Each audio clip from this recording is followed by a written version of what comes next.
ఎస్కోట మండలం ధర్మవరం గ్రామంలో ఎమ్మెల్యే కోళ్ల లలితకుమారి ఆదేశాల మేరకు ఏఎంసీ చైర్మన్ చొక్కాకుల మల్లునాయుడు ఆధ్వర్యంలో శనివారం మెగా పశువైద్య శిబిరం నిర్వహించారు. ఈ సందర్భంగా మల్లునాయుడు మాట్లాడుతూ గత 20 నెలల కాలంలో నియోజకవర్గ రైతుల సంక్షేమం కోసం కూటమి ప్రభుత్వం అనేక కార్యక్రమాలు చేపట్టింది అని వెల్లడించారు. మార్కెటింగ్ శాఖ ద్వారా పశువులకు అవసరమైన అత్యంత ఖరీదైన మందులను రైతులకు ఉచితంగా అందజేస్తున్నామని, పాడి పరిశ్రమను లాభసాటిగా మార్చడమే తమ ప్రభుత్వ లక్ష్యమని ఆయన పేర్కొన్నారు.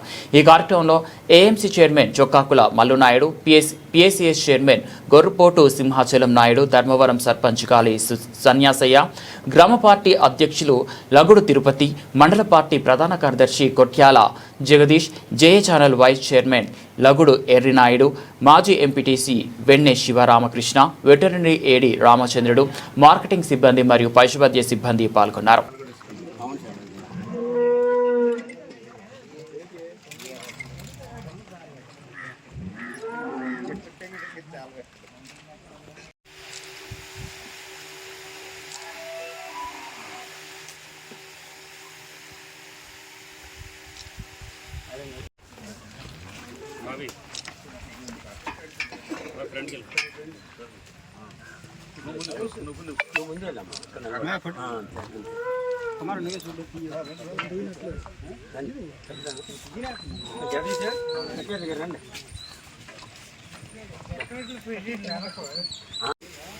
మరి అదే కాకుండా చూడు ఏదైనా ఫెయిల్ అయినట్టయితే ఆ ఆవులకు కానీ గీతలకు కానీ దాని సగరటువంటి ఇంజక్షన్ చేయడం జరిగింది.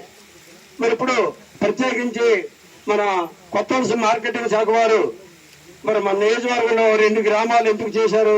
మరి ఎమ్మెల్యే గారు కూడా ఎల్కోట మండలంలో కల్లేపల్లి, ఎస్కోట మండలంలో మరి ధర్మారం గ్రామం మరి ఎంపిక చేసి మార్కెటింగ్ చైర్మన్ గారు సెక్రటరీ కూడా ఈ గ్రామం ఎంపిక చేసి రైతులకి అవేర్నెస్ తీసుకొచ్చి ఉచితంగా ఖరీదైన మందులు ఇక్కడ ఏర్పాటు చేసి ఓపెన్ చేసేందుకు మా ఎస్కోట మండలం తరఫున వాళ్ళందరూ కూడా పాదాలను తెలియజేసుకుంటాను.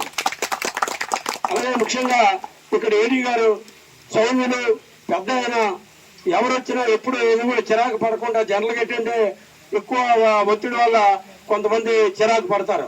అలాగే ఆయన ఎగిరి చిరాకు పడకుండా ఏ టైం అప్పుడు వచ్చినా రైతులకి తీసుకొస్తే వెంటనే అక్కడ ఉన్న మందుల ద్వారా మీకు ఏ రకమైన సదుపాయం ఇక్కడ స్థానికులు డాక్టర్ గారు అయితే ఉన్న చేస్తారు లేదా మీ అందరికీ తెలుసు. దేశంలో రైతులకి పాడి అయినా పంట అయినా ఆధారపడి ఉన్న బతుకున్నటువంటి రైతులకి కేంద్ర రాష్ట్ర ప్రభుత్వాలు వెన్నుదన్నుగా ఉండి మీకు ఎన్ని బాధలున్నా ఓ పక్క కరువు, ఓ పక్క తుఫాన్లు వచ్చినా మరి ధరలు పెరిగినా మన వ్యవసాయాన్ని మన పాడిని మర్చిపోకుండా మీ అందరూ ఇప్పుడు కూడా దాన్ని అంటే ఉన్నందుకు మీ అందరూ కూడా ధన్యవాదాలు తెలియజేసుకుంటున్నాం. మరి అలాగే ఈరోజు కేంద్ర రాష్ట్ర ప్రభుత్వాలు మనకి ఇప్పటికి 20 మాసాలు అయిన సందర్భంగా మరి ఇంచుమించు మన రాష్ట్రంలో 300 కోట్ల రూపాయలు మన రైతులు ఖర్చు పెట్టడం జరిగింది. మరి భవిష్యత్తులో మీ వెంట ఉండాలని ఇటు చంద్రబాబు నాయుడు కూటమి ప్రభుత్వం మరి పవన్ కళ్యాణ్ గారు అయితే మోడీ గారు అవుతామని మీ అందరూ కూడా భవిష్యత్తులో రైతు బాగోవాలి, రైతుల ఆనందం ఉంటేనే రాష్ట్రం బాగుంటుంది అనే ఉద్దేశంతో భవిష్యత్తులో మంచి రోజులు వచ్చే అవకాశం ఉంది. మరి బడ్జెట్ లో కూడా రైతులకి వ్యవసాయం సంబంధించిన పశువుల సమయం ఎక్కువ కేటాయించడం జరిగింది. మరి గతంలో కూడా మీకు మరి వచ్చే 20 మాసాల్లో మరి పశువులకే తవని, గొర్రెలకే తవని, మేకలకే తవని లేదా కోళ్ళకే తవని దానికి సంబంధించి వ్యాధులు రాకుండా ముదిజారుగా మీకు వ్యాక్సిన్ కూడా వేయడం జరిగింది. వైద్యం పెట్టినందుకు ముఖ్యంగా ఒకటే విషయం, మన పశువులు వాటికి ఏమొచ్చినా అవి నోటితో చెప్పుకోలేము. మనకి జ్వరం వచ్చింది అనుకోండి, మన పట్టుకోడుకో లేదా మన ఇంట్లో వాళ్ళకో చెప్తాం. వాటికి వైద్యం చేసే సిబ్బంది చాలా అసలు వాళ్ళ వైద్యం చేసే సిబ్బంది అయితే చాలా మాతృమూర్తులు. ఎందుకంటే వాళ్ళకి అన్నీ తెలుసుకొని చేయాలి. దానికి ఫలానా వైద్యం ఎందుకు దానికి తప్పు జరిగిందో ఏదైందో అనేది దాన్ని చెప్పలేదు. కాబట్టి వైద్యం చేస్తున్నారు. కాబట్టి వైద్యం నిజంగా దేవుడితో సమానం. వాళ్ళు మనుషులు వైద్యం చేసినా మనం చెప్తాం ఈ వేల స్కానింగ్లు బోర్డు రకరకాలు వచ్చినాయి.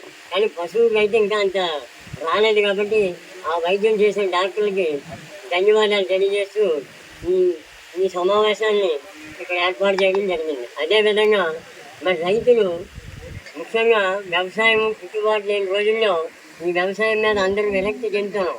కాకపోతే అనేక రకాల సమస్యలు వచ్చి షేర్లు అన్ని వ్యవసాయం మీద వస్తున్నాయి కాబట్టి మనకు పశువులే వైద్యం పశువుల ద్వారా మనం చేసుకొని పశువులు కొంచెం ముందుకి నడిపించి పశువుల ద్వారా మనం ఆర్థికంగా బతకట్టుకొని ఆ పశువులు వచ్చినటువంటి పాల ద్వారా మనం ముందుకెళ్ళాలనే ఉద్దేశంతో మరి గవర్నమెంట్ వారు మన మార్కెట్ కమిటీకి అయితే ఈ సంవత్సరం 2 ఇచ్చారు. వచ్చే సంవత్సరం నుంచి 4-5 క్యాంపులు ఇస్తారుగా. ఇస్తే మేము కూడా యాక్టివ్గా పార్టిసిపేట్ చేసి ఈ గ్రామాల్లో తిరిగి అంటే ఒక గ్రామాన్ని మండలానికి ఒక గ్రామాన్ని మేము ఎంచుకొని పశు వైద్యం చేయడానికి మా శాఖ ద్వారా మేము కూడా గవర్నమెంట్ వారిని అచ్చెన్నాయుడు అగ్రికల్చర్ మంత్రి గారిని దృష్టిలో పెట్టి అలాగే చంద్రబాబు నాయుడు దృష్టిలో పెట్టి ఎక్కువగా పశు వైద్యం ఇవ్వమని మేము అడగడం జరుగుతుంది. మేము మా యూనియన్ ద్వారా అడగడం జరుగుతుంది. అది ఇచ్చినట్టయితే ఇంకా ఎక్కువ మందికి ఎక్కువ పశువులకి మేము వైద్యం అందించగలమని భావిస్తూ మరి ఇప్పటికే కాలాతీతమైంది పశువులు